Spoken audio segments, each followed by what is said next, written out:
Bismillahirrahmanirrahim. Assalamualaikum warahmatullahi wabarakatuh. Alhamdulillahirrahmanirrahim.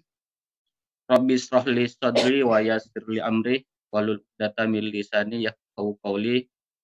Yang kami hormati Bapak materi kita, Bapak Dr. Haji Amir Ustara MKes, selaku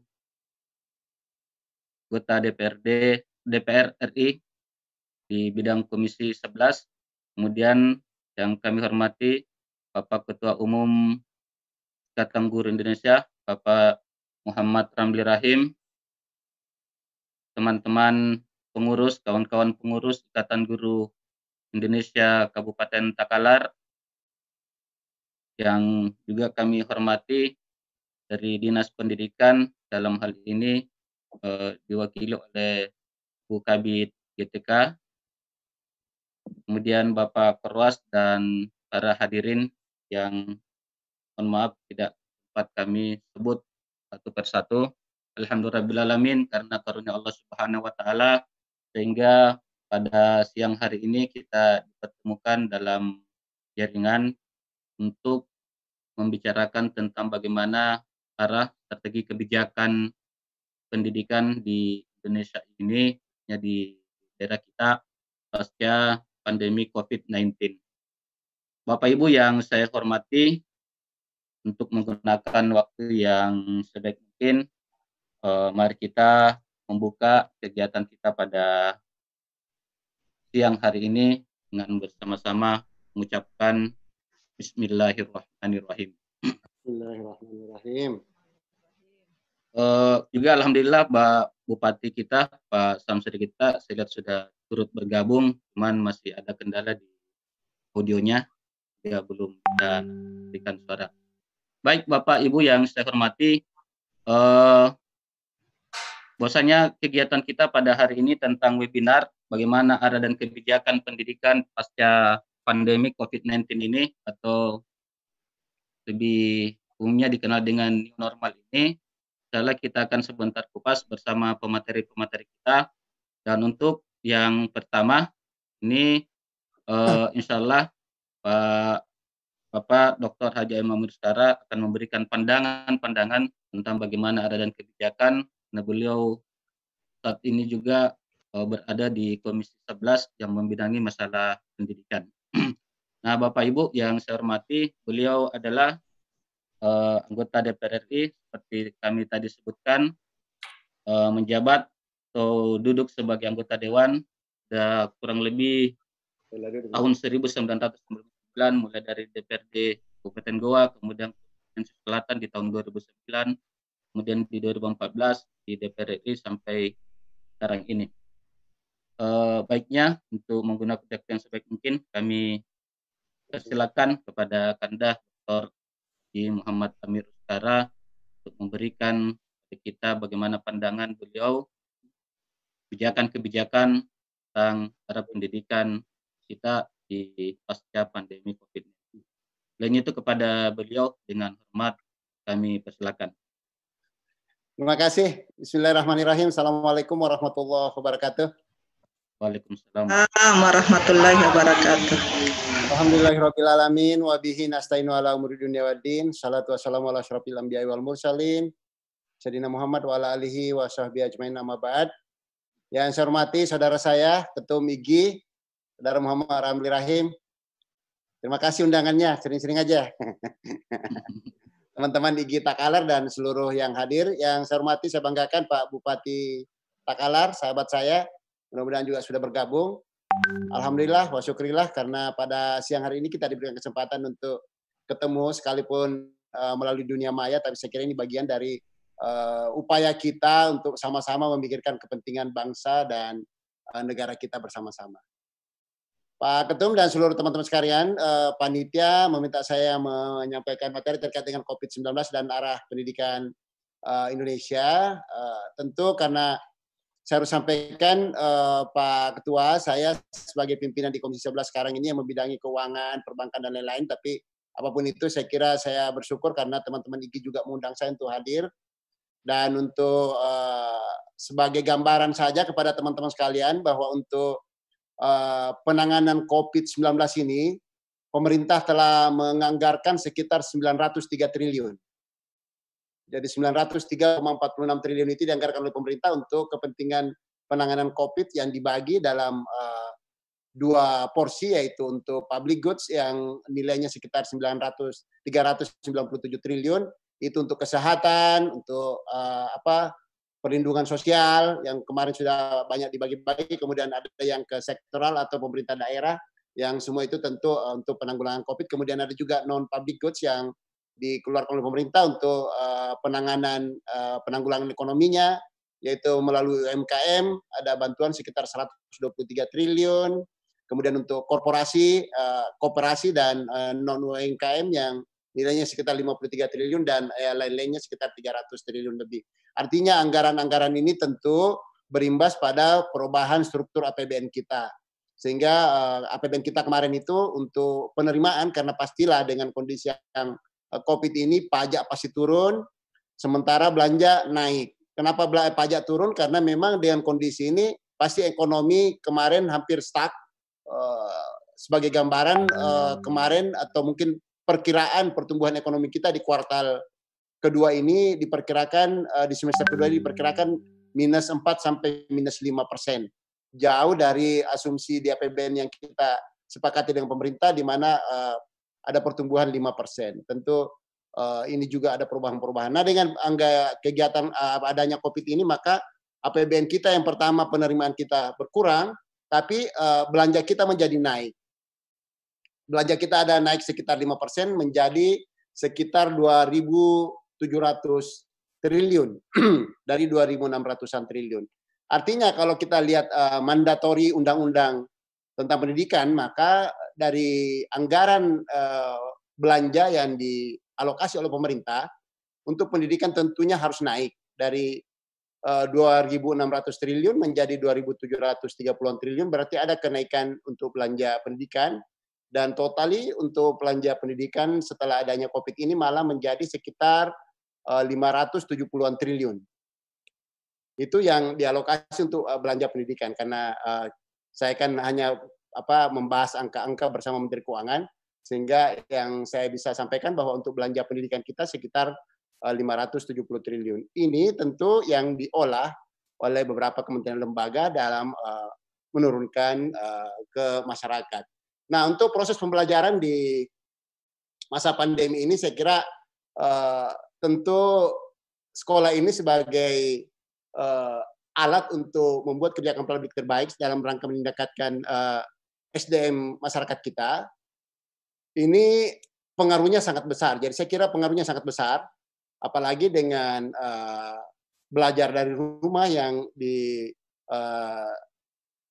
regulasinya ditetapkan oleh pemerintah untuk melakukan pembelajaran dari rumah, pasti pengaruhnya terhadap peningkatan skill maupun ilmu dari anak-anak kita pasti tidak sama atau tidak setara apabila mereka datang di sekolah. Pasti pengaruhnya sangat besar, bahkan karena kebetulan saya juga bergelut di dunia pendidikan, ada membina pendidikan, saya juga melihat bahwa pengaruhnya terhadap anak ini sangat tinggi dan juga kepada guru-guru. Jadi kita harus melihat bahwa yang namanya guru kita ini tidak semua yang ada di kota. Guru-guru kita ini juga tidak semua PNS-nya. Guru-guru kita ini bahkan mungkin sebagian besar adalah non-PNS yang mungkin juga banyak di daerah-daerah yang terpencil, yang belum tentu ada internet dan lain-lain. Bagaimana kalau misalnya itu semua harus belajar dari rumah? Tentu pengaruhnya terhadap peningkatan mutu pendidikan kita akan sangat berpengaruh. Ada beberapa varian yang saya kira akan menghambat efektivitas pembelajaran dengan sistem daring yang dianukan oleh pemerintah, yang diinginkan oleh pemerintah. Yang pertama tentu terkait dengan keterbatasan penguasaan teknologi informasi. Artinya baik guru maupun siswa-siswa kita belum tentu semua punya kemampuan, punya skill untuk memanfaatkan kalaupun ada, apalagi kalau tidak ada. Jadi kalau ada belum tentu bisa dimanfaatkan, tapi tentu sebagian di saudara-saudara kita yang ada di pelosok malah pasti saya belum yakin mereka memiliki alat untuk bisa melakukan pembelajaran secara daring. Yang kedua, sarana dan prasarana yang tentu ini juga akan sangat kurang memadai. Artinya kalau kita melihat, saya kemarin bicara dengan Menkominfo, Menteri Informasi dan Komunikasi, Pak Joni Plate, ternyata dia baru memprogramkan tahun ini untuk pemasangan internet di beberapa daerah yang sampai saat ini belum terjangkau oleh internet. Ini tentu menjadi bagian dari prasarana yang masih menjadi komponen utama yang ternyata tidak sampai ke daerah-daerah. Nah, ini juga menjadi bagian dari persoalan-persoalan yang terjadi saat ini. Selanjutnya yang kita lihat adalah akses internet yang juga masih terbatas. Ini juga masih sangat berpengaruh terhadap dunia pendidikan kita. Yang selanjutnya adalah kurang siapnya penyediaan anggaran. Artinya kalaupun anggaran tadi saya sampaikan bahwa anggaran untuk pendidikan kita naik, tapi saya kira Ketum IGI juga paham bahwa jumlah anggaran yang besar ini belum semuanya tersalur atau mungkin terpakai sesuai dengan kebutuhan yang diharapkan oleh teman-teman guru maupun tenaga kependidikan. Artinya saya pahami bahwa dengan anggaran yang ada ini seharusnya kalau dimanfaatkan secara maksimal, saya yakin misalnya dari IGI yang saya tahu sekali sudah banyak melakukan pelatihan-pelatihan tanpa harus mendapatkan biaya APBN, coba kalau misalnya itu difasilitasi oleh negara, tentu akan sangat bermanfaat untuk kepentingan dunia pendidikan kita. Ada beberapa hambatan yang dihadapi dalam pelaksanaan pembelajaran jarak jauh ini. Saya kira yang pertama adalah kesiapan sumber daya manusia. SDM kita, yang saya sampaikan tadi, SDM kita baik guru maupun juga siswa-siswa kita, saya yakin belum siap sampai saat ini untuk melakukan pembelajaran jarak jauh. Apalagi belum adanya kurikulum yang tepat dan keterbatasan sarana dan prasarana. Khususnya di dukungan teknologi ini, saya tidak tahu sekarang apakah dengan anjuran pemerintah untuk melaksanakan pembelajaran jarak jauh ini juga sudah disiapkan dengan materi-materi yang kira-kira connect, kira-kira pas, kira-kira cocok untuk dipakai oleh anak-anak kita atau dipakai oleh guru-guru kita untuk menyampaikan materinya. Ini juga saya tidak tahu apakah ini sudah ada, karena tentu teman-teman IGI terutama lebih paham dari saya. Yang kedua, dari survei Pusat Informasi Kajian Akademik UGM itu, terhadap ada 3.000 lebih mahasiswa yang mengikuti pembelajaran daring dalam masa pandemi COVID ini, 66,9% mahasiswa merasa memahami materi perkuliahan, tapi sisanya itu mengaku kurang atau sangat kurang memahami dengan baik. Artinya kalau dengan sistem daring ini tentu penyampaian informasi ke siswa, ke mahasiswa, saya yakin tidak sama nilainya, nilai penerimaannya oleh siswa maupun mahasiswa apabila langsung bertatap muka. Tentu itu terjadi perbedaan. Selanjutnya terkait dengan kerugian siswa pada proses penilaian. Ini juga saya angkat karena tentu anak-anak kita dalam setiap proses pembelajaran, kita mau tahu sampai di mana kira-kira konsep penerimaan atau sampai ke mana dia kemampuannya untuk menangkap apa yang diajarkan oleh guru-guru atau teman-teman IGI ini. Nah, untuk itu kan perlu ada penilaian. Nah, sekarang dengan sistem pembelajaran jarak jauh ini, saya tidak tahu karena apakah sistem ini betul-betul bisa mendapatkan atau bisa kita dapatkan penilaian yang objektif dalam proses penilaian terhadap siswa. Karena kalau misalnya itu tidak ada, tentu tidak ada alat ukur untuk menilai apakah guru ini berhasil menyampaikan gagasan, pikiran, dan program-program sesuai dengan kurikulum yang ada, atau mungkin guru yang menyampaikan tapi siswanya tidak sampai ke sana. Ini juga tentu menjadi bagian yang menjadi persoalan-persoalan yang kalau sebagian orang tua keluarga siswa malah menganggap ini dengan kondisi yang ada banyak yang protes. Bahkan ada yang langsung WA ke saya terkait dengan protes-protes mereka dengan pembelajaran sistem jarak jauh ini. Kemudian dampak pada lulusan sekolah, karena kemarin kan dengan sistem pembelajaran jarak jauh ini sudah tidak ada penilaian yang saya anggap objektif untuk melihat apakah anak-anak kita ini betul-betul memahami atau tidak. Tapi dampak dari lulusan sekolah ini bagaimana? Karena biar bagaimana yang kelas 3 pasti akan lulus, kelas 3 SMA pasti akan lulus, kelas 3 SMP pasti akan lulus, kelas 6 SD pasti akan lulus. Terus bagaimana penilaian nilai lulusannya? Ini juga menjadi sebuah masalah yang saya kira perlu dikaji oleh teman-teman IGI untuk menjadi masukan kepada Kemendikbud untuk menghasilkan sebuah sistem yang kira-kira bisa kita pakai secara bersama-sama. Kemudian apa saja yang sudah dilakukan dalam pembelajaran memberikan dukungan layanan pembelajaran jauh ini? Saya kira dari beberapa perusahaan juga sudah memberikan bantuan, tapi yang paling penting adalah dari Kemenkominfo yang sudah dilakukan. Ada beberapa hal dari Kemenkominfo yang disampaikan yang dipakai untuk membantu guru-guru kita di Indonesia. Jadi kalau beberapa perusahaan swasta saya kira atau BUMN saya kira itu wajar, tapi dari Kemenkominfo juga kita desak terus untuk terus memberikan atau mungkin memberikan sarana dan prasarana yang bisa dipakai oleh guru-guru kita, anak-anak kita, agar pembelajaran jarak jauh ini bisa lebih efektif dan bisa semurah mungkin. Karena kalau misalnya keluhan orang tua, keluhan siswa, ada juga yang karena tidak mampu beli kuota katanya, itu kalau ada handphonenya, ada juga mengatakan bagaimana kita mau beli kuota, handphone aja nggak ada.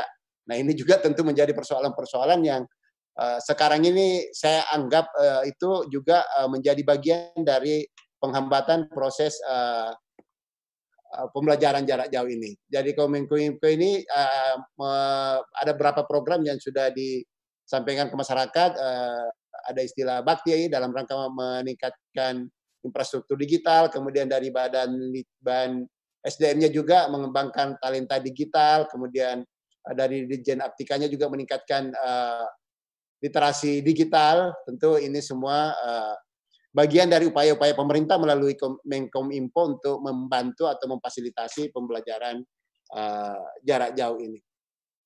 Adapun hal-hal yang wajib dilakukan oleh semua stakeholder pendidikan, yang pertama tentu bagaimana pemerintah, kemudian pemerintah sangat penting dan sangat fundamental, terutama tentu alokasi anggaran. Saya sampaikan tadi bahwa anggaran pendidikan sesuai dengan mandatori undang-undang, 20% dari APBN, 20% dari APBD provinsi, 20% dari APBD kabupaten kota. Saya yakin kalau misalnya itu sesuai dengan undang-undang, tentu anggarannya harusnya guru-guru kita, terutama sarana prasarana pendidikan kita harusnya sudah memadai. Tapi kondisi yang ada saat ini, saya kira masih sering kita dengar keluhan-keluhan dari tenaga pendidik, kemudian dari infrastruktur sekolah yang saya kira sampai sekarang juga masih banyak kita lihat yang serba kekurangan.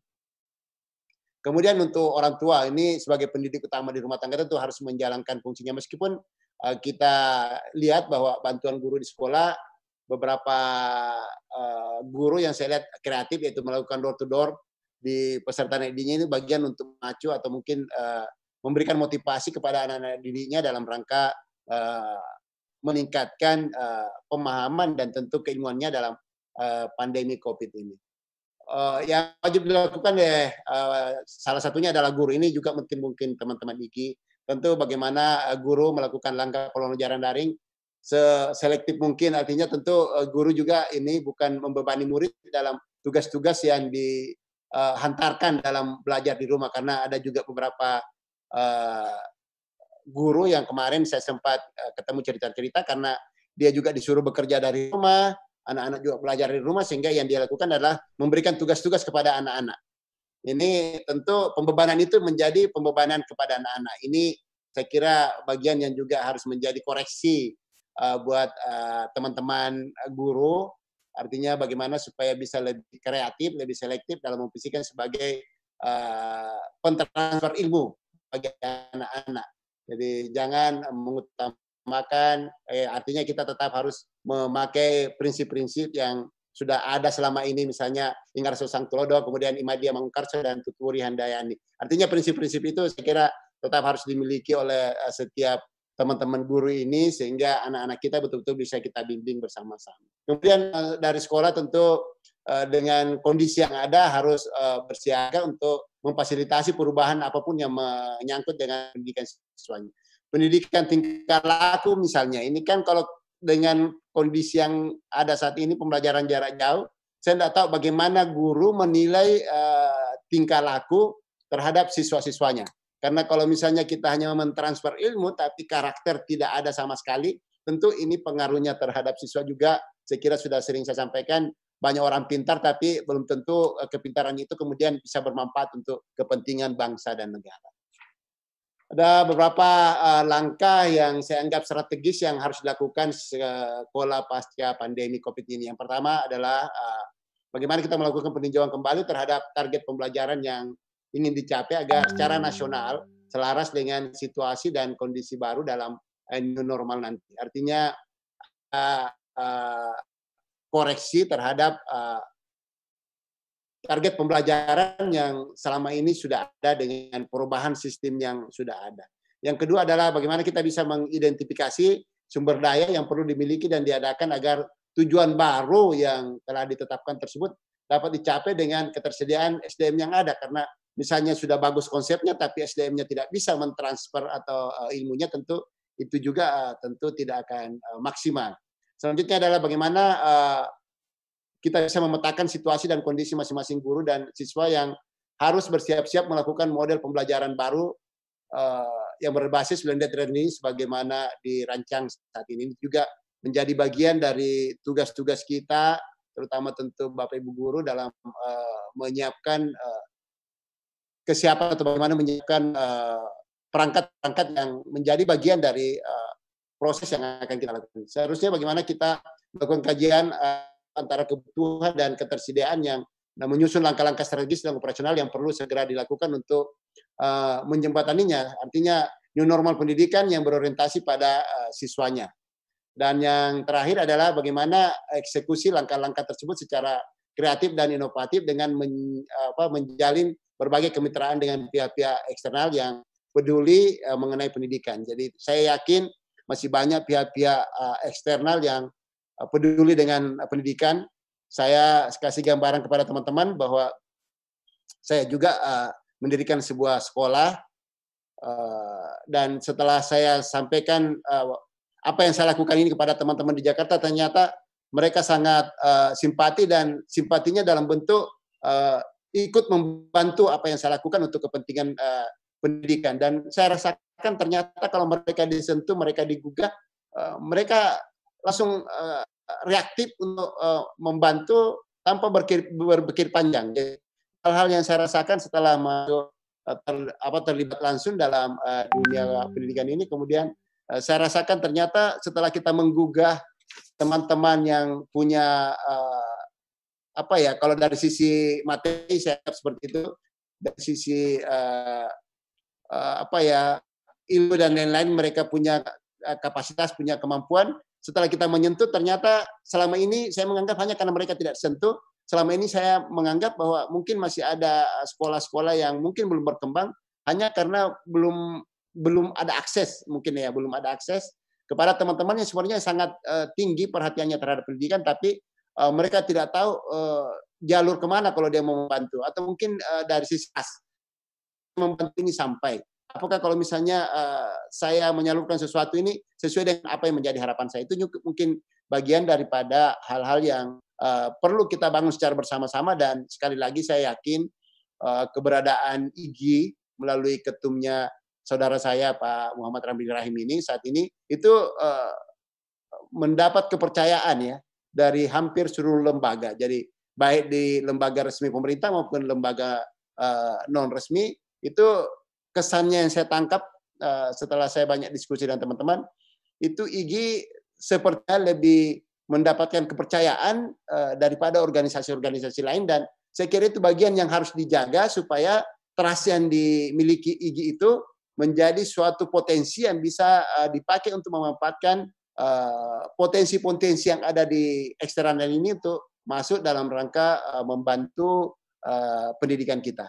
Saya kira itu teman-teman sekalian. Sekali lagi terima kasih. Mudah-mudahan kita semua, terutama tentu Bapak Ibu guru yang selalu sangat saya hormati. Jadi sekalipun dimanapun saya berada, saya tetap menganggap bahwa kita tidak bisa seperti ini, Ketum IGI tidak bisa seperti ini, Ketua IGI Takalar juga tidak bisa seperti yang ada sekarang ini tanpa dukungan, bantuan, dan didikan dari guru-guru kita sebelumnya.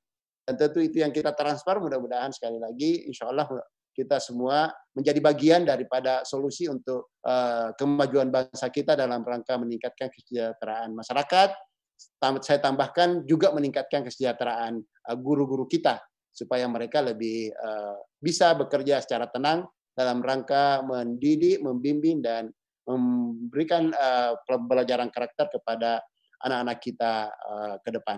Sekali lagi terima kasih. Mudah-mudahan apapun yang kita lakukan insya Allah akan bernilai ibadah di sisi Allah Subhanahu wa taala dan akan bermanfaat untuk kepentingan bangsa dan negara kita. Terima kasih. Assalamualaikum warahmatullahi wabarakatuh. Waalaikumsalam warahmatullahi wabarakatuh.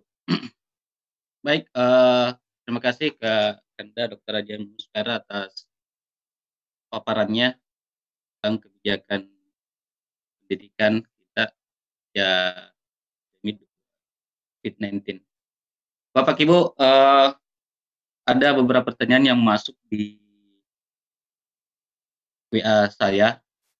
Namun sebelum kami bacakan, mungkin sebelum lanjut Pak Ketum IG, Pak Muhammad Ramli Rahim. Pak Ramli, mungkin ada dari paparan tadi Pak pemateri ada tanggapan? Silakan. Silakan Pak Ketum.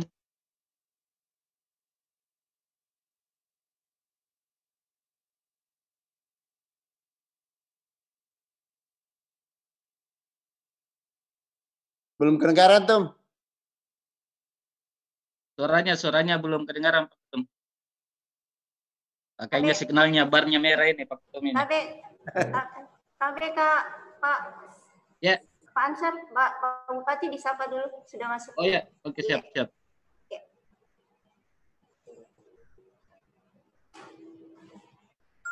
Baik Pak, Assalamualaikum Pak Bupati Takalar. Mungkin ini audionya belum dimunculkan ini. Ya. Waalaikumsalam warahmatullahi wabarakatuh. Siap. Assalamualaikum Pak Bupati. Assalamualaikum Pak. Selamat datang Pak Bupati di kegiatan webinar kami di Ikatan Guru Indonesia. Kegiatan kami ini kami rangkaikan Pak Bupati dengan donasi untuk teman-teman di luar utara. Kami rangkaikan ini Pak Bupati dan setelah ini teman-teman yang sudah berdonasi kami akan berikan pelatihan bagaimana mengelola atau menjadi host yang profesional di dunia daring dan untuk mengelola kelas dalam jaringan. Jadi setelah ini kami pelatih lagi teman-teman. Baik, ada satu hal yang tadi Pak anggota Dewan kita Pak Amir Muskara telah memberikan pandangan tentang kebijakan secara nasional, bagaimana pendidikan secara nasional pasca pandemi COVID-19 ini. Sebelum mungkin ada pertanyaan, saya sempat mau bacakan dulu ke Pak Amir Muskara. Ini Pak Amir Muskara ada yang masuk ke WA kami di panitia tentang adanya beberapa sekolah yang masih remote area, istilahnya Pak. Jadi remote area itu adalah sekolah yang dimana belum tersentuh dengan jaringan tadi. Jadi mungkin di selatan ini kurang lebih 30 untuk SMA SMK yang masih remote area.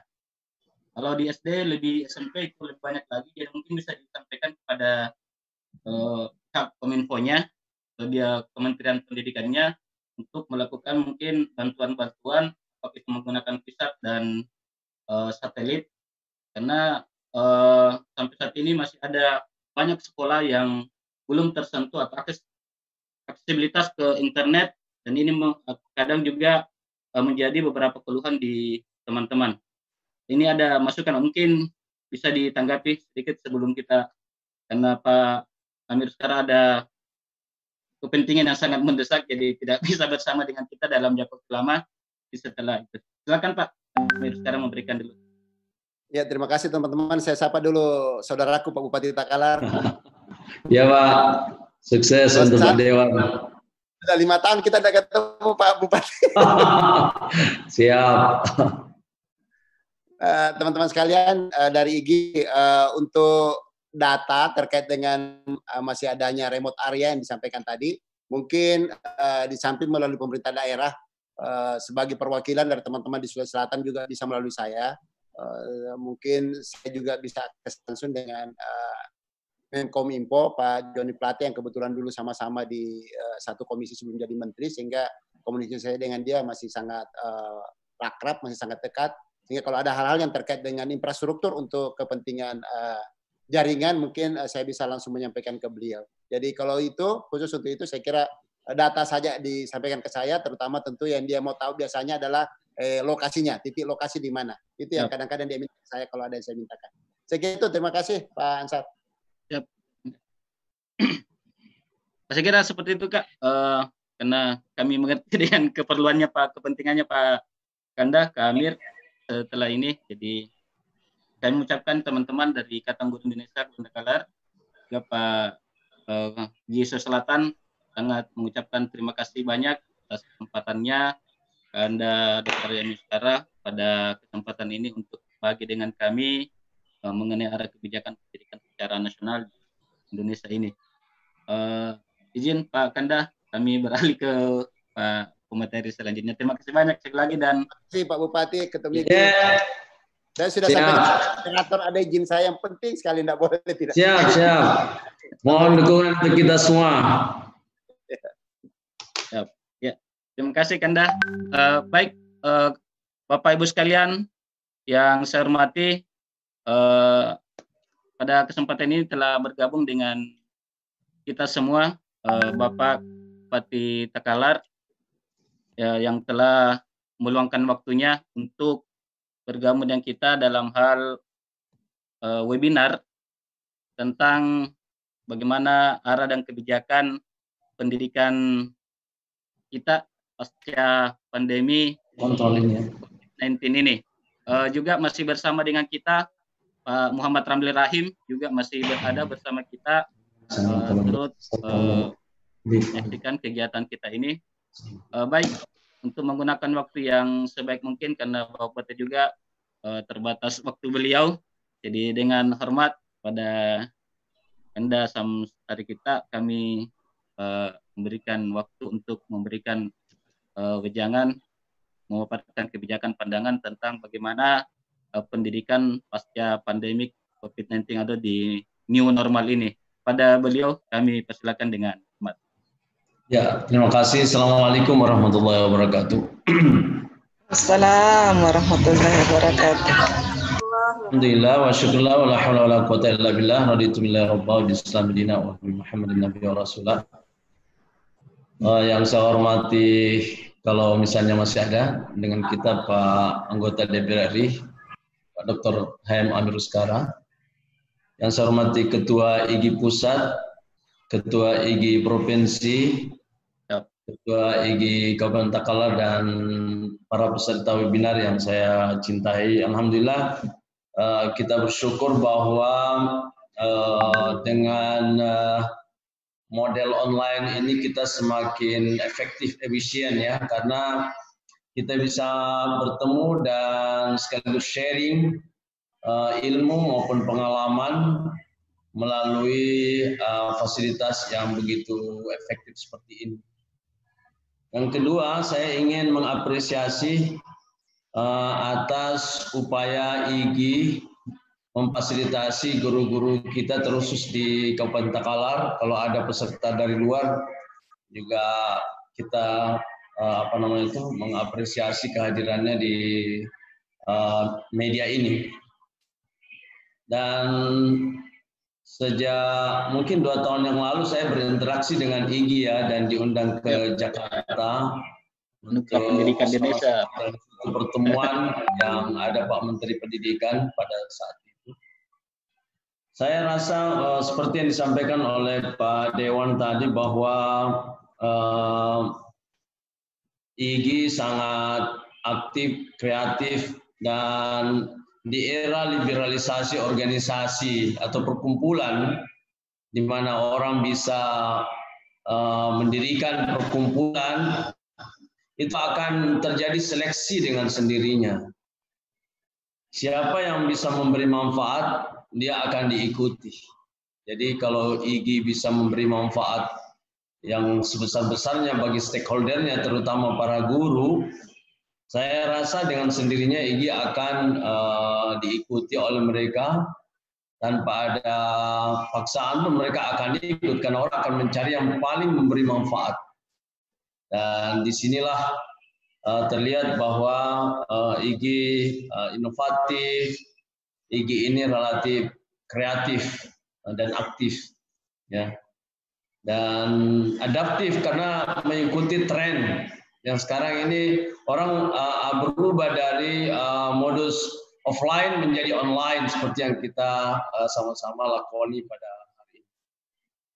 Yang kedua yang ingin saya sampaikan bahwa karena ini judulnya adalah kebijakan nasional, tentu saya tidak relevan untuk membahas terlalu detail tentang kebijakan nasional, tapi saya ingin mengangkat masalah lokal yang ada di kita semuanya, bahwa minimal ada 3 hal yang ingin saya sampaikan di sini, bahwa pendidikan kita ini ditentukan yang pertama oleh sumber daya manusia. Sumber daya manusianya itu yang terlibat di pendidikan kita ini adalah minimal juga 3, yaitu guru, siswa, dan orang tuanya. Ya, jadi gurunya kita bersyukur bahwa selain melalui pendekatan struktural pemerintah yang senantiasa melakukan apa yang disebut sebagai capacity building, peningkatan kapasitas guru-guru kita, ya, dan itu dibiayai oleh pemerintah. Juga kita bersyukur ada organisasi seperti IGI yang konsen terhadap upaya peningkatan kapasitas guru-guru kita. Dan ini sangat diperlukan, ya. Kalau kita statistik guru-guru yang ada di daerah, rata-rata ASN itu untuk setiap sekolah, ya, misalnya sekolah dasar, ya, kalau di Takalar studi kasus Takalar itu kurang lebih sampai rata-ratanya 3 ASN per sekolah, dan itu usianya relatif tua, ya. Mungkin generasi pertengahan, jadi kurang lebih tahun 65-an, ya, tahun-tahun 60-an lah, ya. Anda bisa bayangkan yang mengajar ini adalah guru-guru 60-an, ya, 60-an, menyusul tahun 70-an lah. Jadi saya tidak mengatakan bahwa mereka ini itu tertinggal. Saya tidak ingin mengatakan begitu. Tapi yang saya ingin katakan bahwa diperlukan extra effort, ya, usaha keras untuk bisa mengikuti perkembangan yang ada. Sehingga kalau tidak ada media seperti organisasi guru seperti yang ada sekarang ini, maka tentu kalau dilakukan peningkatan kapasitas bermodalkan kemauan secara mandiri dari guru-guru yang lahir tahun 60-an, ya, sampai kepada era 80-an, tentu ini luar biasa yang harus mereka usahakan agar bisa menyesuaikan dengan situasi terkini. Dan tentu menurut saya teori-teori tentang pendidikan ini cepat berkembang, ya. Teori tentang bagaimana mentransfer ilmu, bagaimana lingkungan berpengaruh terhadap transfer ilmu, bagaimana membuat anak didik kita itu bisa menyerap lebih banyak materi-materi yang disampaikan oleh guru kita ini sifatnya dinamis, ya. Banyak sekali teori-teori yang berkembang sekarang ini. Dulu waktu saya sekolah kan guru itu tinggal perintah aja, ya. Pokoknya kamu begini, ya. Kadang-kadang ada yang mau mistar, ya. Mungkin kiranya Pak Ketua IGI Pusat pun era mistar, ya. Kita ini rata-rata kalau SD kan tahun 80-an lah. Kalau saya SD mulai tahun 80, ya. Era di mana kalau guru bawa mistar kita termotivasi. Nah sekarang teori-teori tentang motivasi sudah berubah. Bagaimana memotivasi anak-anak, bagaimana pendekatan pedagogi ke mereka agar bisa menyerap pengetahuan atau ilmu yang lebih banyak dari apa yang disampaikan oleh. Jadi dengan statistik seperti itu, tentu kita mengharapkan dukungan dari berbagai stakeholder, termasuk dalam hal ini saya sangat mengapresiasi, berterima kasih kepada IGI yang nampaknya kalau saya amati sangat concern di dalam peningkatan kapasitas guru. Dan ini ada tantangan di kita ya, tantangan di kita di mana pemerintah daerah dihadapkan pada suatu tantangan di mana kita tentu berpikir bagaimana merekrut guru-guru yang relevan dengan situasi sekarang, era milenial ini. Itu kita dihadapkan pada tantangan seperti itu, sehingga kita harus berbuat di tengah keterbatasan. Jadi ada tantangan di mana tantangannya kita membutuhkan guru yang relevan dengan eranya, tapi ada keterbatasan. Keterbatasannya apa? Keterbatasannya adalah pada sisi sumber daya. Jadi sumber daya kita misalnya dalam hal anggaran untuk menerima guru-guru juga menurut saya terbatas, apalagi di era COVID. Takalar itu sudah dikurangi kurang lebih 110 miliar dari total anggaran yang biasanya dia dapatkan sebelumnya.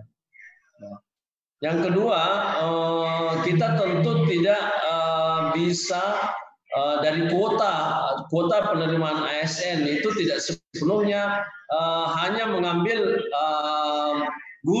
calon guru untuk direkrut menjadi ASN di kabupaten ini, sehingga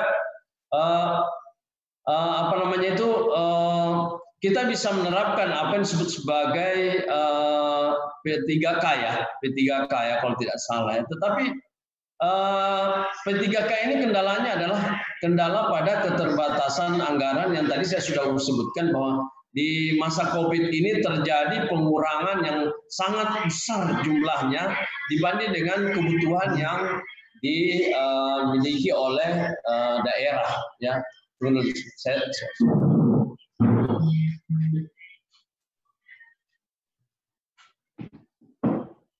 Mohon maaf terputus sedikit, saya tutup ya. Soalnya saya webinarnya ada beberapa yang saya hadapi ini.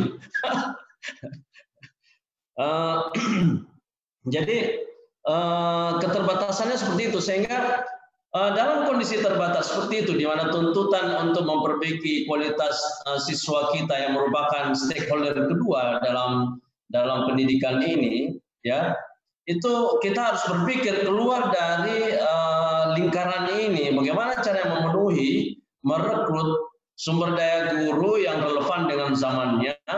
Tapi kita juga tidak bisa terperangkap dengan keterbatasan kuota ASN dan keterbatasan kita dalam memenuhi tuntutan yang misalnya kompensasi kepada P3K yang relatif hampir sama dengan ASN kompensasinya. Inilah yang lagi kami pikirkan. Apa kebijakan yang tepat di dalam hubungannya dengan sumber daya manusia, khususnya penyediaan guru yang relevan dengan eranya, dan itu dibatasi oleh kemampuan daerah. Itu sebuah tantangan yang luar biasa. Yang kedua yang saya sebutkan tadi dengan sumber daya manusia kita ini adalah siswa. Siswanya sekarang ini era milenial ya, nggak sepatuh waktu Pak Ketua jadi siswa, nggak sepatuh. Kita banyak melihat kasus-kasus di mana siswanya itu berbagai macam motif, ya. Mungkin memang dia tidak mau dengar gurunya, bisa jadi ada motif merekayasa di mana ada tuduhan guru menzolimi siswa, ya. Itu dalam hal perilaku ya. Kita tidak tahu motif yang sebenarnya, tetapi gejala-gejala seperti itu ada, dan sekarang relatif anak-anak kita itu cenderung lebih bebas. Tapi itu sendiri kalau kita arahkan sifat ingin bebas ini mestinya mengarah kepada anak-anak yang relatif mandiri. Kalau kita bisa mengolah sumber daya anak-anak didik yang seperti ini, ya.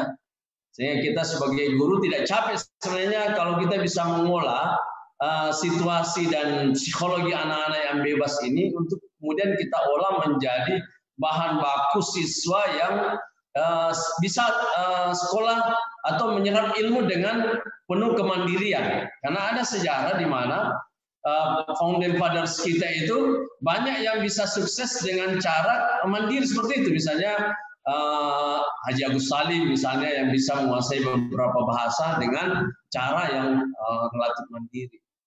Kita juga lihat bagaimana penemu listrik yang dikeluarkan dari sekolah ternyata bisa menemukan listrik. Dan waktu saya dari Amerika ini saya menulis sebuah tulisan essay yaitu bertemu dengan ilmu pengetahuan. Saya search Thomas Alva Edison itu memiliki 1000 hak paten, ya, dan beliau telah mendirikan General Electric. Ya, dan ini semua kita nikmati sampai sekarang, bola lampu buatan General Electric. Baik itu dengan kemandirian ternyata dia bisa menjadi orang kaya seperti itu, kaya raya seperti itu. Stakeholder ketiga adalah orang tuanya sendiri. Gimana caranya ini? Berpartisipasi sehingga tidak hanya menitipkan kepada guru-guru kita bagaimana caranya menjadikan anak didik kita ini sukses. Dan ini juga sesuatu yang menurut saya rumit, ya. Rumit gimana caranya menggiring orang tua kita untuk peduli. Jangan dia berpikir tentang sekolah minded, guru minded, semua mengandalkan pada guru. Nah, itulah tantangan kita. Dan mestinya kita bergandengan tangan untuk 3 komponen dalam elemen sumber daya manusia. Elemen kedua yang saya ingin sampaikan di sini adalah materi yang disampaikan di pendidikan sendiri, yaitu isi pembelajaran kita. Kalau ini saya kira dari Jakarta sangat concern, ya. Walaupun menurut saya banyak sekali perubahan dalam waktu singkat, ada K13 lah, ada apa, ya. Mungkin karena ini mengikuti perkembangan zaman.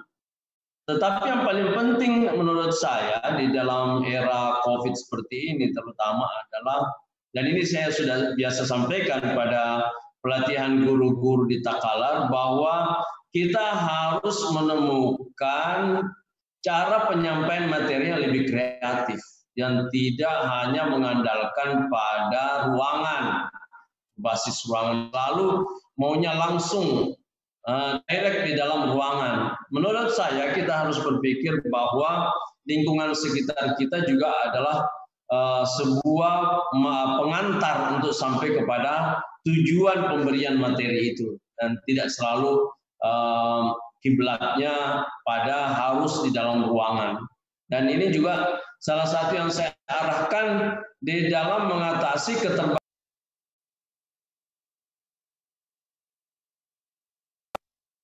Ini juga adalah salah satu yang harus kita temukan kebijakan untuk mengantisipasi berkurangnya anggaran pada penyediaan ruang kelas.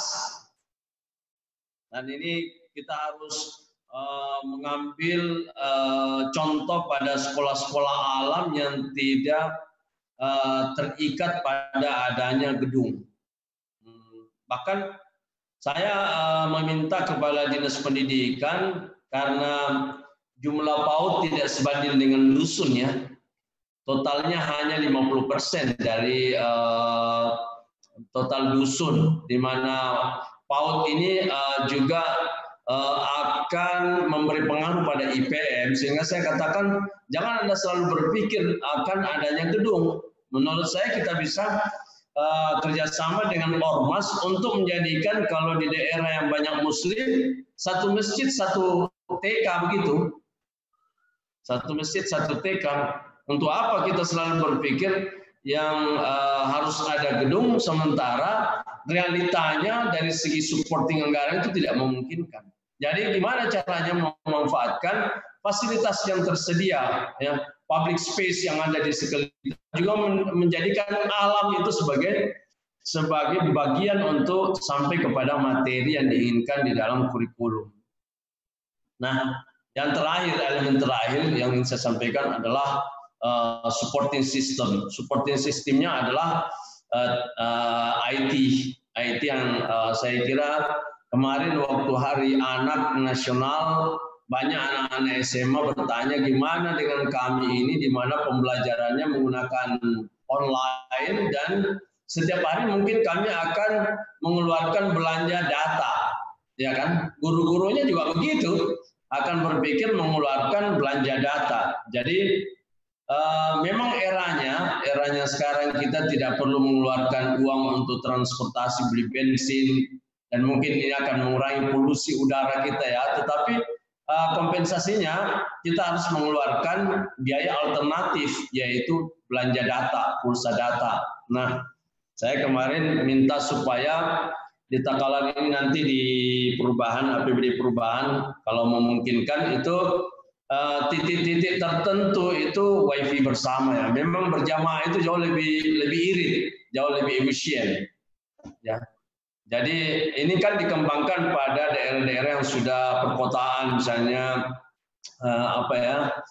mereka banyak titik-titik wifi bersama, dan di daerah ini, di kabupaten-kabupaten ini baru kita berusaha untuk mengikuti pola yang sudah berkembang di kota. Dan cuma kendalanya ini yang harus kita ada passwordnya, supaya jangan wifi kita itu dipakai untuk browsing macam-macam ya. Kita memang harus spesial khusus pada pemberian mata pelajaran. Tidak ada memberikan fasilitas untuk WA-an, Facebook-an, atau Instagram bersama teman-teman yang tidak ada hubungannya dengan pendidikan yang sedang mereka jalani. Jadi, tapi prinsipnya bahwa pemerintah daerah akan mengusahakan untuk ada titik-titik wifi bersama. Yang kedua, sebagai solusinya kami akan dorong supaya desa yang sekarang itu menjadi salah satu entitas yang sangat berarti karena mendapatkan supporting dana desa dari pemerintah pusat dan juga dapat ADD dari kabupaten kota, ya.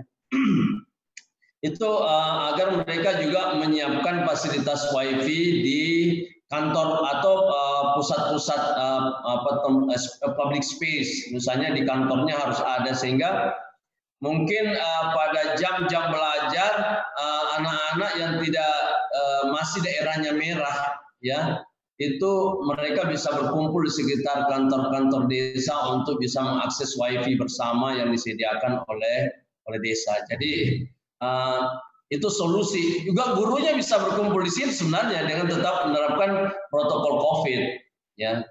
Ya, karena kita tahu bahwa masa pandemi COVID ini kita rasa tidak bisa selesai dalam waktu singkat. Mereka akan situasinya berlangsung lama dan tidak hanya berpengaruh kepada tidak hanya berpengaruh pada kesehatan, tetapi saya kira akan berpengaruh terhadap pendapatan negara, ya, pendapatan daerah juga akan begitu. Nah, sebagai closing statement, saya ingin mengatakan bahwa sekarang kita ini ditantang untuk adaptif terhadap situasi pandemi COVID. Salah satu yang penting bahwa kita telah berubah dari offline menjadi online. Dan untuk bisa menjadi sumber daya manusia yang hebat, baik itu sumber daya manusia guru dan siswa, itu sangat penting untuk menanamkan kemandirian kepada guru-guru kita dan siswa kita di dalam rangka meningkatkan kapasitas dirinya. Walaupun tentu ada organisasi ataupun pemerintah yang akan tetap melakukan kegiatan-kegiatan yang sifatnya capacity building, tetapi pribadi guru itu sendiri dan bisa menanamkan kepada siswanya untuk bisa menanamkan kemandirian di dalam rangka mencari ilmu, memperbaiki kualitas pendidikan dan meningkatkan kapasitas keilmuan. Dan itu menjadi tantangan, tapi itulah ciri daripada era sekarang ini di mana menuntut kemandirian. Jadi kalau dalam konsep yang disampaikan oleh Al-Quran itu orang harus punya itikat atau niat yang baik, ya, dan meyakini bahwa iman itu penting karena dengan iman itu kita percaya, ya, namanya ihsan. Kalau kita tidak melihat Allah, yakinlah bahwa Allah melihat kita. Itu adalah dasar-dasar yang baik untuk mandiri. Jadi dan itu sangat penting di dalam rangka peningkatan ilmu kita. Tapi seperti yang saya katakan tadi, membutuhkan kemandirian dan itu kita semua berlomba, ya, berlomba. Orang tidak membutuhkan bahwa Anda mau, tapi orang akan bertanya, seberapa kuat Anda berlomba untuk menjadi sosok yang mau. Jadi fastabiqul khairat. Nah, ini penting di era ini. Siapa yang cepat, siapa yang inovatif, siapa yang kreatif, dia akan sukses. Saya kira itu yang bisa saya sampaikan. Terima kasih atas kesempatan yang diberikan. Saya tidak bisa menjelaskan tentang kebijakan nasional karena itu bukan level saya. Yang pas memang Pak anggota DPR kita yang terhormat Pak Dr. Haji Amir Uskara.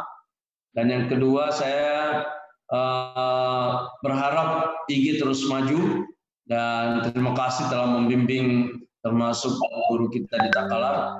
Mudah-mudahan dengan bersama IG kualitas mereka lebih baik dan anak didik menjadi lebih hebat dari tahun-tahun sebelumnya. Yang ketiga, saya mohon maaf tidak bisa terus karena saya harus menghadapi webinar di tempat lain. Jadi mungkin kita ketemu di tempat lain. Terima kasih.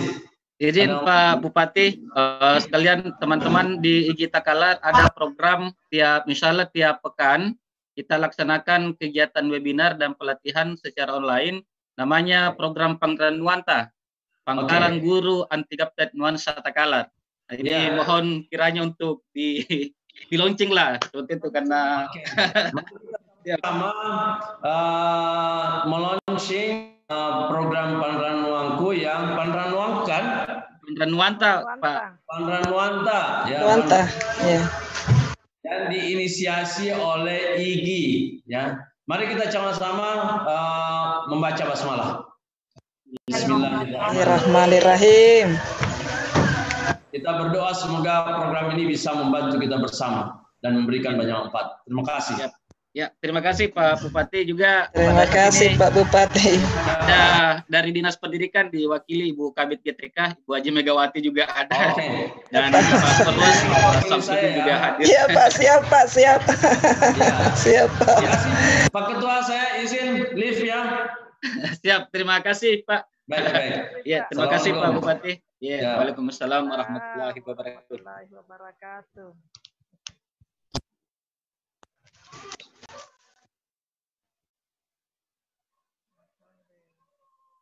Baik, Bapak Ibu sekalian yang sama-sama saya hormati, demikian tadi mohon maaf karena pemateri masing-masing hanya singkat memberikan paparannya tentang kebijakan, pandangan-pandangan tentang kebijakan pendidikan di new normal. Tadi sudah beberapa hal juga disampaikan oleh Pak Dr. Haji Amir Uskara tentang bagaimana konstelasi pendidikan di tingkat nasional dalam aksesibilitas internet dan beberapa hal lagi terkait dengan bagaimana harusnya melakukan evaluasi pasca pandemi atau di era new normal ini. Kemudian tadi juga Pak Bupati, mudah-mudahan kita akan segera terwujud ada dua hal tadi untuk supporting system di Takalar nantinya untuk aksesibilitas internet. Yang pertama tadi disampaikan oleh Bapak Bupati akan dibuat public WiFi hotspot untuk akses internet di beberapa public space yang ada di Takalar. Kemudian yang kedua akan diharapkan juga desa sebagai entitas yang sudah mendapat supporting dari APBN dan APBD juga untuk menyiapkan WiFi. Bapak Ibu yang saya hormati, berikut juga ada dari Pak Ketua, Pak Muhammad Ramli Rahim. Ya,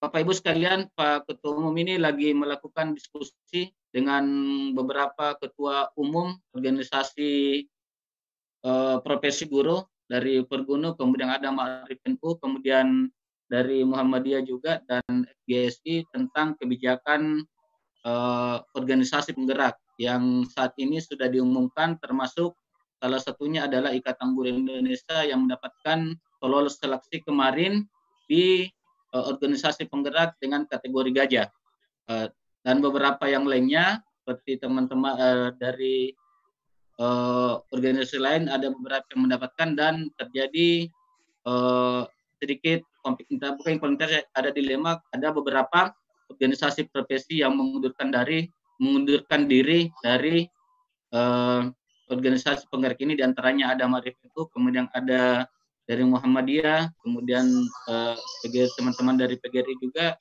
kayaknya sudah menyatakan untuk mundur. Nah, ini yang sementara didiskusikan oleh Pak Ketua Umum, jadi minta waktunya beliau tadi izin ke kami di panitia untuk memberikan waktu dulu untuk komunikasi, karena hal tersebut sangat penting. Nah, Bapak Ibu, untuk terkait dengan apa tadi yang disampaikan oleh Bapak Bupati, hadir juga bersama kita Ibu Kabid, dan kami tadi Pak Bupati juga sudah meluncing.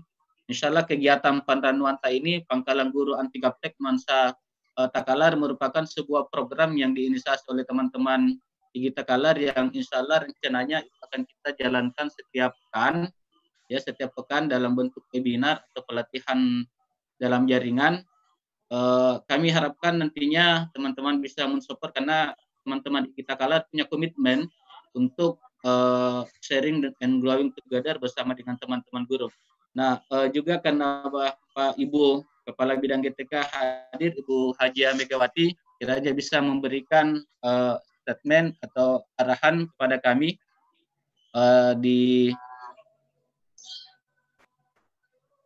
mudah-mudahan beliau masih hadir. Ibu Kabid. Oh, ya. Ya, Bu Kabid mungkin silakan kami ya. Silakan Bu Kabid. Silakan, Bu. Ya. Makasih atas kesempatan yang diberikan kepada saya. Sudah kedengaran ya? Sudah Bu Kabid. Yang saya hormati Bapak Ketua IG,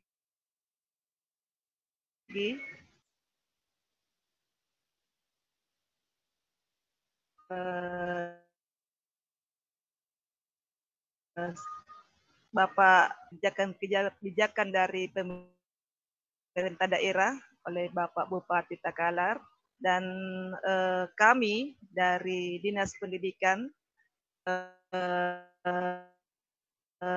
mewakili Dinas Pendidikan Kabupaten sangat-sangat mengerti tadi apa yang disampaikan beliau, bahwasanya memang yang disampaikan beliau itu memang itu yang terjadi, keadaan yang terjadi sekarang, kondisi yang terjadi sekarang di Takalar, di Kabupaten Takalar, terkhusus di Dinas Pendidikan. Dan Bapak tadi sudah memberikan beberapa alasan kenapa di dalam pemberian pembelajaran di masa pandemi ini, beliau sudah memberikan motivasi kepada guru-guru, terkhusus di guru-guru seluruh Indonesia, terkhusus di Kabupaten Takalar, dan sangat mengapresiasi kegiatan ini, terkhusus untuk IG, ya, yang sangat inovatif dalam memberikan solusi kepada guru-guru kita sekarang, yang mungkin ada rekan-rekan guru yang selama ini belum terbiasa dengan IT, tetapi dengan adanya pandemi ini, inilah hikmahnya barangkali, sehingga dengan adanya pandemi ini otomatis mereka harus mengikuti kegiatan ini walaupun masih tahap belajar. Jadi itu kita mungkin bisa petik dari hikmah yang terjadi dengan adanya COVID-19 ini. Guru-guru yang tadi biasanya offline sekarang sudah bisa online. Itu salah satu hikmahnya, dan alhamdulillah dengan adanya pembelajaran kegiatan webinar yang dilaksanakan oleh IG ini, walaupun saya lihat di peserta ini masih kurang yang ikut dari Kabupaten Takalar, tapi insya Allah kami dari Dinas Pendidikan Kabupaten Takalar untuk kedepannya akan memotivasi guru-guru ya terkhusus yang ada di Kabupaten Takalar untuk kedepannya lebih aktif atau lebih giat di dalam mengikuti webinar-webinar ini.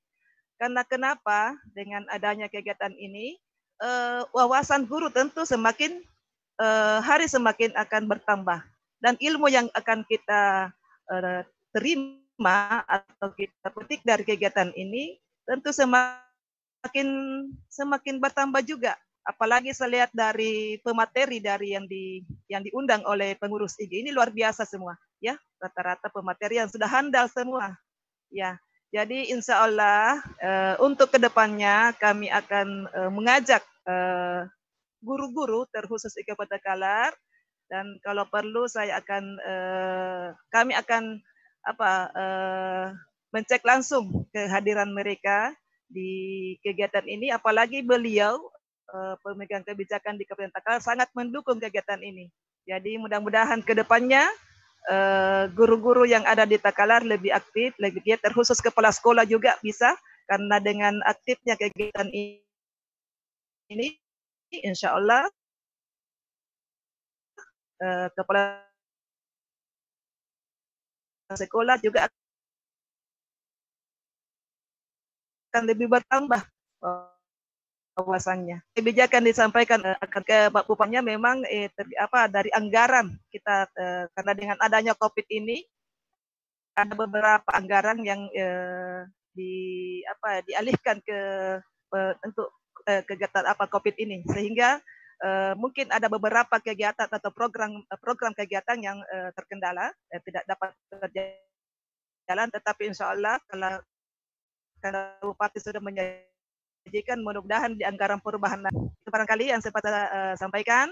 Insya Allah saya selaku perwakilan dari Dinas Pendidikan Kabupaten Takalar sangat-sangat mengapresiasi kegiatan ini, dan kami berjanji insya Allah ke depannya peserta dari Takalar akan lebih bertambah dan lebih meningkat. Demikian, billahi taufiq wal hidayah, kurang dari lebihnya mohon dimaafkan. Billahi taufiq wal hidayah. Wassalamualaikum warahmatullahi wabarakatuh. Waalaikumsalam warahmatullahi wabarakatuh. Terima kasih Ibu Aja Megawati dari Kepala Bidang GTK Dinas Pendidikan Takalar atas supportnya kepada teman-teman. Insya Allah Bu, kegiatan webinar ini, kegiatan Panranuanta ini bukan hanya dalam webinar, dalam artian seminar. Betul. Ini fokus ke pelatihan juga Bu. Dan ya siap. Teman juga insya Allah akan berbagi. Ya. Ini kita buat pelatihan. Betul.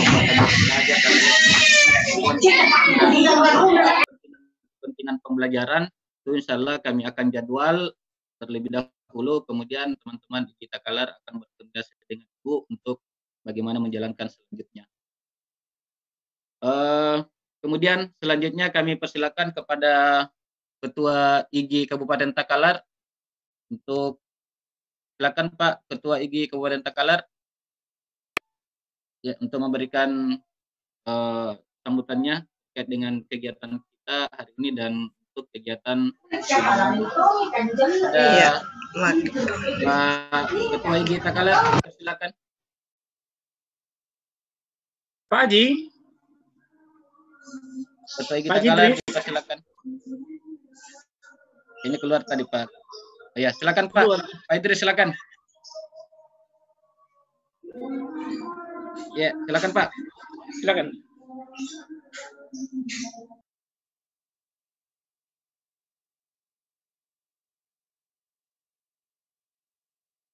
Belum aktif suaranya Pak Ketua. Mic-nya Pak Ketua, mic-nya. Oke, silakan Pak. Oh, belum nih, belum. Mic-nya Pak Ketua. Oke, silakan. Sudah bagus. Ya. Ya. Assalamualaikum warahmatullahi wabarakatuh. Waalaikumsalam warahmatullahi wabarakatuh. Hamda wa syukran lillah. Asyhadu an la ilaha illallah wa asyhadu anna Muhammadan abduhu wa rasuluh. Allahumma shalli wa sallim wa ala alihi wa sahbihi ajmain. Mabad yang terhormat Bapak Dr. Haji Amirus Kara dan Bapak Bupati, Bapak Ketua IGI Pusat, pengurus IGI Wilayah Sulawesi Selatan, teman-teman pengurus IGI Kabupaten Takalar, Dinas Pendidikan dan Kebudayaan serta jajarannya yang hadir pada hari ini di webinar. Terima kasih Pak.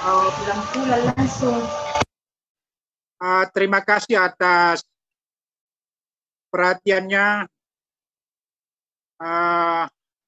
terhadap pergerakan IGI. Perlu saya sampaikan bahwa IGI ini adalah pergerakan dan merupakan sebuah keniscayaan untuk membantu pemerintah meningkatkan kompetensi guru. Ya, arahnya supaya guru nanti diarahkan merdeka berkarya dan merdeka bertindak demi perbaikan sesuai dengan dinamika kemajuan pendidikan di Indonesia. Perlu juga sampaikan kepada bahwa keberadaan IGI saat ini menjadi sebuah lokomotif perubahan dalam dunia pendidikan untuk meningkatkan kompetensi guru melalui berbagai macam pelatihan. Dengan ruhnya itu adalah ruh literasi dan numerasi. Sekarang ini perlu saya sampaikan kepada Dinas Pendidikan Takalar dan pemerintah Takalar bahwa IGI Indonesia bersama IGI Takalar sudah melatih lebih daripada 2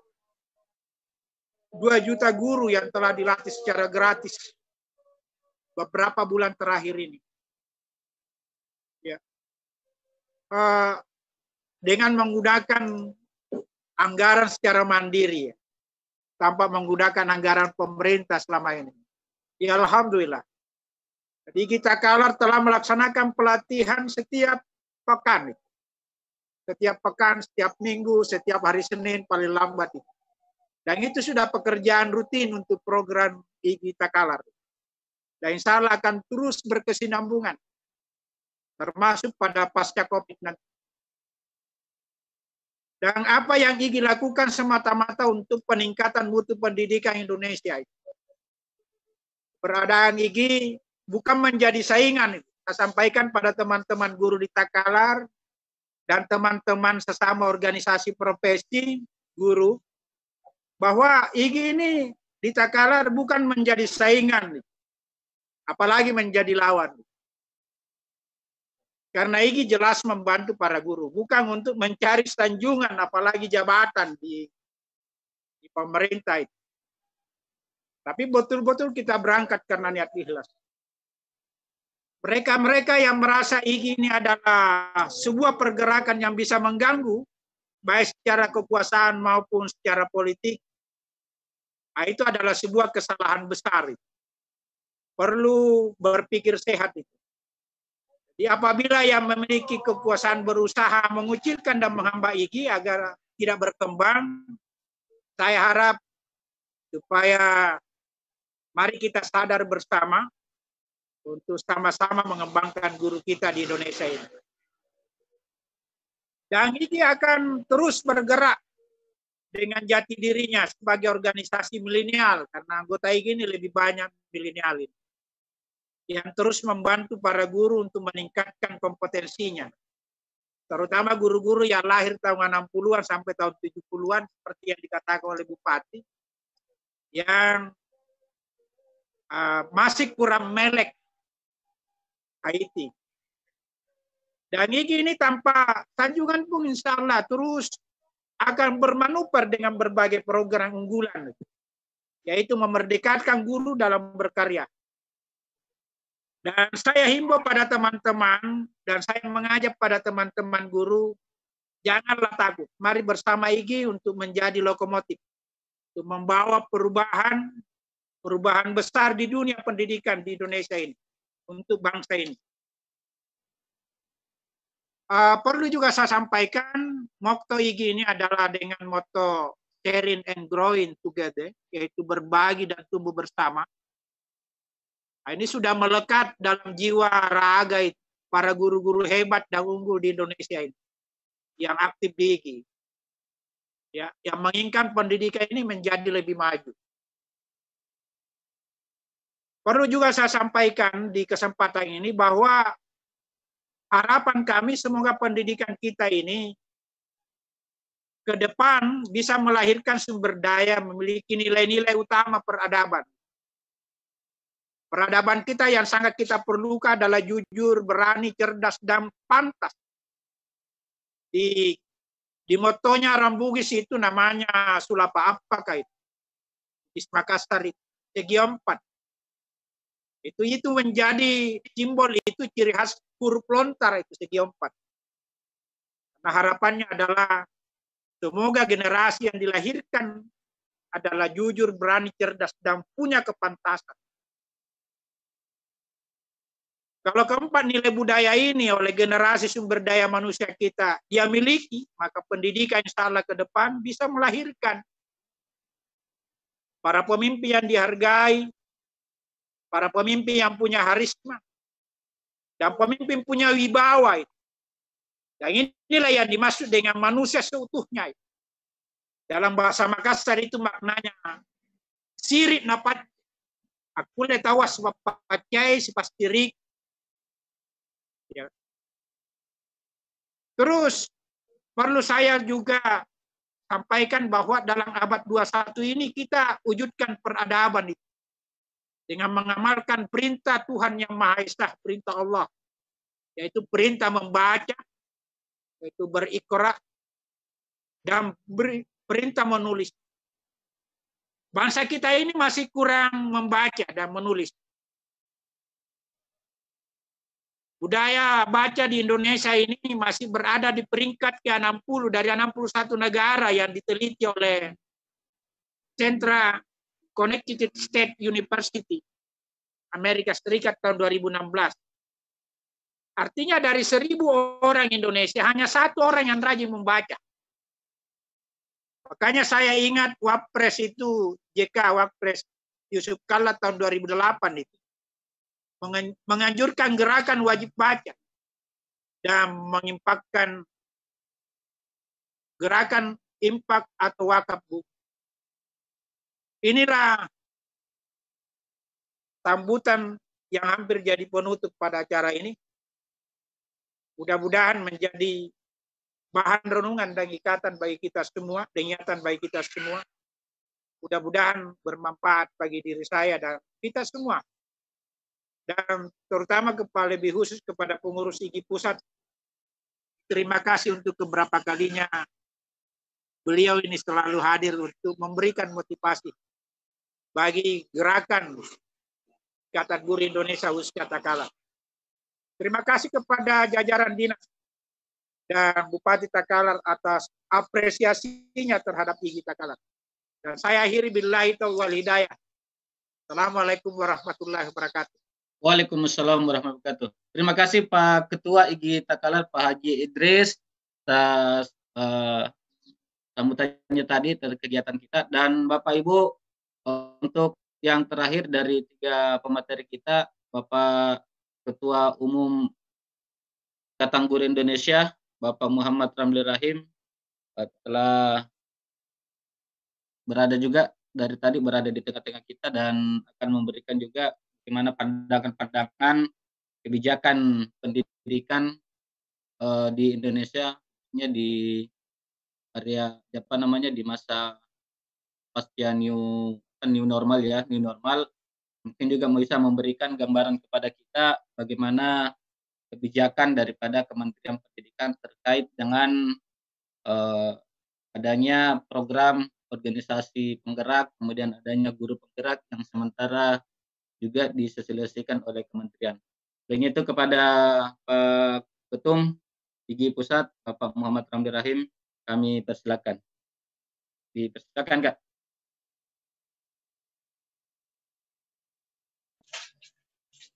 Pak Ketum. Oh, sorry.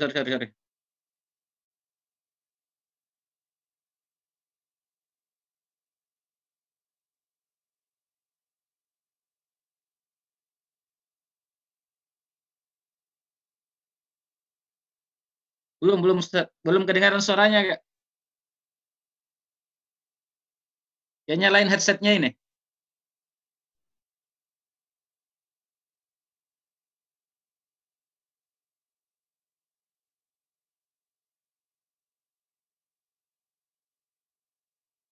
Pak Mulis kedengarannya suaranya? Tidak kedengaran. Kayaknya salah headset Pak Ketum. Pak Ramli.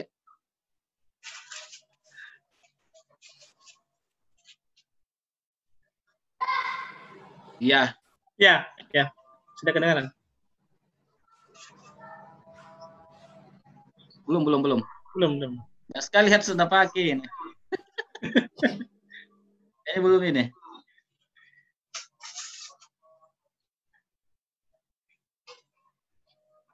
Lepas headset kayaknya Kak ini.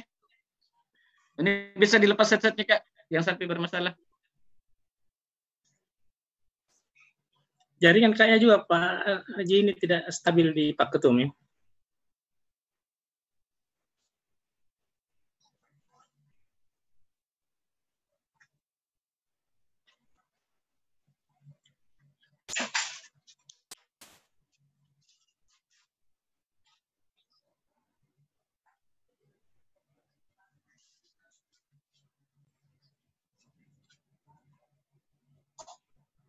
Yang keluar, tunggu dulu, saya cek dulu.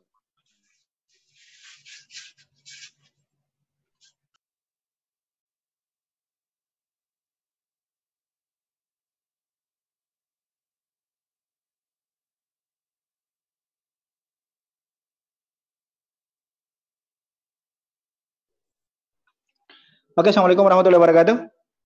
Ya, Waalaikumsalam warahmatullahi wabarakatuh. Iya, terima kasih banyak. Assalamualaikum warahmatullahi wabarakatuh, Bapak Ibu Kepala Dinas, Pendidikan Kota Takalar, Kabupaten Takalar yang kami hormati. Saya mohon maaf karena harus menggunakan dua alat ya. Yang pertama, saya tidak tahu kenapa tiba-tiba tidak nyambung suaranya, tapi saya ganti dengan handphone untuk suaranya. Bapak Ibu yang kami hormati, kami berterima kasih atas kehadiran Bapak Bupati Takalar. Beliau ini masih muda dan tentu saja punya banyak hal inovasi-inovasi dalam dunia pendidikan. Tetapi memang sebagai bupati banyak keterbatasan tidak bisa dilakukan untuk memajukan pendidikan kita.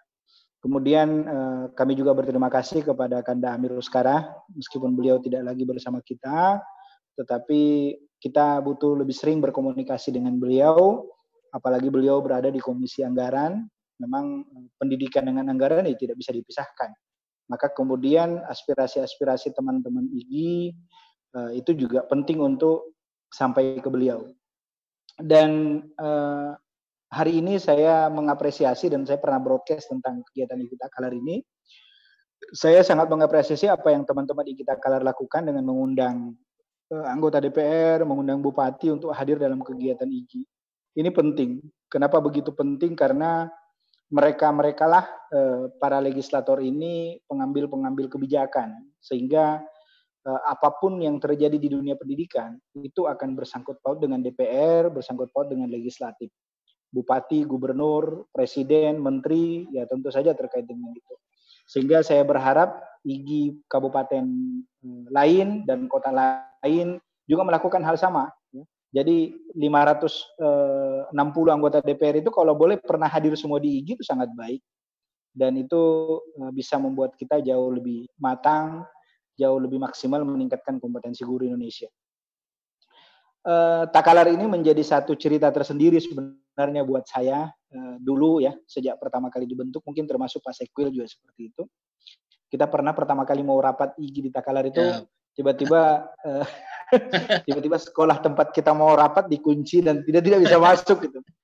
Ya, tapi alhamdulillah ternyata IG Takalar bisa menunjukkan sesuatu yang berbeda, bahwa apa yang dilakukan teman-teman IG di Takalar sekarang jauh lebih maju daripada organisasi-organisasi lain. Bahkan sebelum Pak Idris ini jadi ketua, itu jauh lebih banyak aktivitas yang bisa kita lakukan. Nah, karena itu kita berharap bahwa IG Takalar ini bisa berkontribusi positif terhadap peningkatan kompetensi guru-guru IG Takalar, memperjuangkan aspirasi guru-guru di Takalar, kemudian mampu bersama-sama dengan pemerintah membuat inovasi-inovasi dalam dunia pendidikan. Terkait materi tadi, tema yang diangkat soal pandemi pasca COVID-19, ini memang butuh kebijakan-kebijakan khusus menurut saya terkait pandemi dan pasca pandemi. Di masa pandemi ini kita menemukan banyak siswa yang tidak memiliki alat, tidak memiliki device.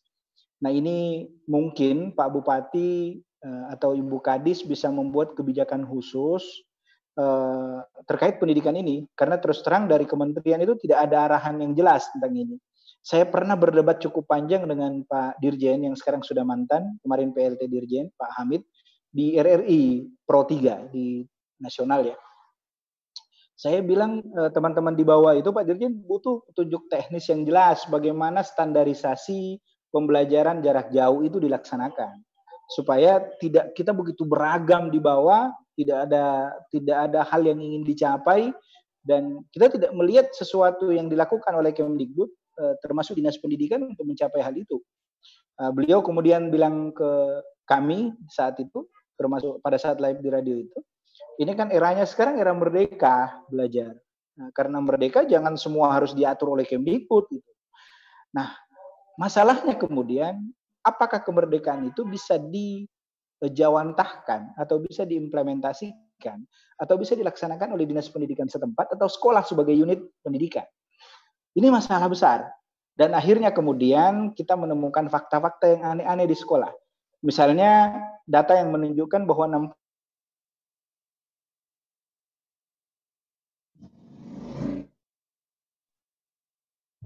60% guru kita, 60% tidak bisa sama sekali menggunakan teknologi untuk pembelajaran. Itu yang pertama. Yang kedua adalah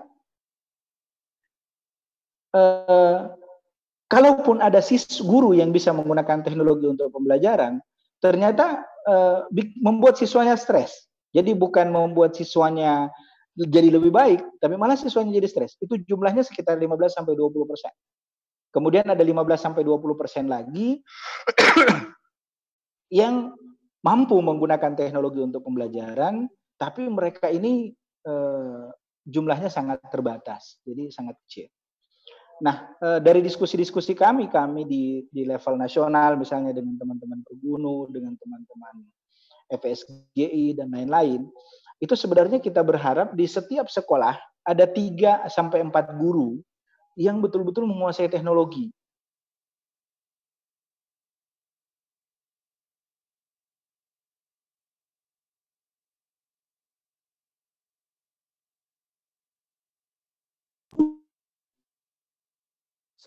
Bupati sampaikan ke kita bahwa guru PNS di sekolah itu ya mayoritas 3 orang satu sekolah, dan itu tidak terjadi hanya di Takalar, termasuk di Kota Makassar juga seperti itu. Masih ada sekolah di Makassar yang PNS-nya hanya kepala sekolah, ya, dan seluruh gurunya adalah honorer yang digaji oleh pemerintah dengan cara yang menyedihkan gitu. Jadi ini saya kira butuh guru-guru yang mumpuni, dan itu butuh diratakan di semua sekolah. Ibu Kadis misalnya, kepala dinas harus memastikan bahwa semua sekolah ada guru yang mampu menjalankan teknologi dengan baik, yang menyenangkan ya. Jadi bukan hanya kirim WhatsApp, kasih tugas ke siswanya, bukan seperti itu, tapi memang membuat pembelajaran yang menyenangkan. Nah, terkait misalnya pasca pandemi mau seperti apa? Menurut saya blended itu masih tetap harus dilakukan. Nah, di masa pandemi ini kita harus bisa membuat formula dan mengidentifikasi berapa siswa yang punya alat, berapa siswa yang bisa beli kuota data, berapa siswa yang mahir dan tidak mempunyai persoalan dengan itu semua. Ini butuh data itu. Kalau kita tidak punya data, kita tidak bisa melakukan implementasi di lapangan. Misalnya, karena mayoritas siswa di sekolah itu, misalnya 50% siswa di sekolah itu tidak bisa mengikuti pembelajaran online, kenapa tidak dibuka di sekolah, tapi dengan jarak yang sangat jauh. Bahkan kalau perlu ada siswa 2-3 orang yang tidak bisa, 2-3 orang saja itu yang datang ke sekolah. Yang lain silahkan online, tapi 2-3 orang itu datang ke sekolah. Kenapa? Karena tidak boleh ada yang tertinggal. Nah, sementara Kemdikbud kesepakatan 4 menteri yang sudah tertuang dalam kesepakatan bersama itu tidak mewajibkan siswa masuk sekolah. Jadi termasuk di sekolah di zona hijau, itu orang tua punya hak untuk tidak mengantarkan anaknya ke sekolah atau tidak memberi izin anaknya ke sekolah, dan tidak boleh diberikan sanksi. Tetapi mereka harus melakukannya secara online. Nah, kalau memang tidak bisa dan sangat khawatir, itu juga boleh tidak datang ke sekolah. Nah, kebijakan-kebijakan seperti ini yang harus ditindaklanjuti oleh dinas pendidikan setempat supaya bisa menjalankan proses pendidikan dengan baik. Ya, saya selalu bilang bahwa oke, Maret, April, Mei itu masa darurat, ya. Tapi masa Juli, Agustus, September masih darurat juga. Itu jadi soal buat kita. Jadi harusnya 3 bulan ini boleh saja menjadi masa darurat, ya. Tetapi setelah itu kita tidak boleh lagi prosesnya darurat. Harus ada formulasi-formulasi yang memang kita sudah siapkan untuk pembelajaran di semester depan. Jangan sampai 1 semester ke depan tidak terjadi proses apapun, ya. Nah, kalau misalnya Kemdikbud kemarin menerima sarannya IGI untuk menggeser tahun ajaran baru ke Januari, kita tidak perlu repot, ya. Kita tidak perlu memikirkan siswa mau seperti apa dan sebagainya, tidak perlu. Karena statusnya libur, ya. Statusnya libur, tidak ada proses pembelajaran. Tetapi karena Kemdikbud sudah memutuskan bahwa proses pembelajaran tidak bergeser, maka kita harus menyiapkan formulasi bagaimana menyelenggarakan pembelajaran di sekolah. Nah, kalau tidak bisa sama sekali, ini memang kerepotan, dan saya yakin betul teman-teman IGI bisa berkolaborasi, bisa diajak serta untuk membuat model-model pembelajaran baru. Karena model pembelajaran online itu menantang, ya. Kenapa? Karena butuh menyenangkan.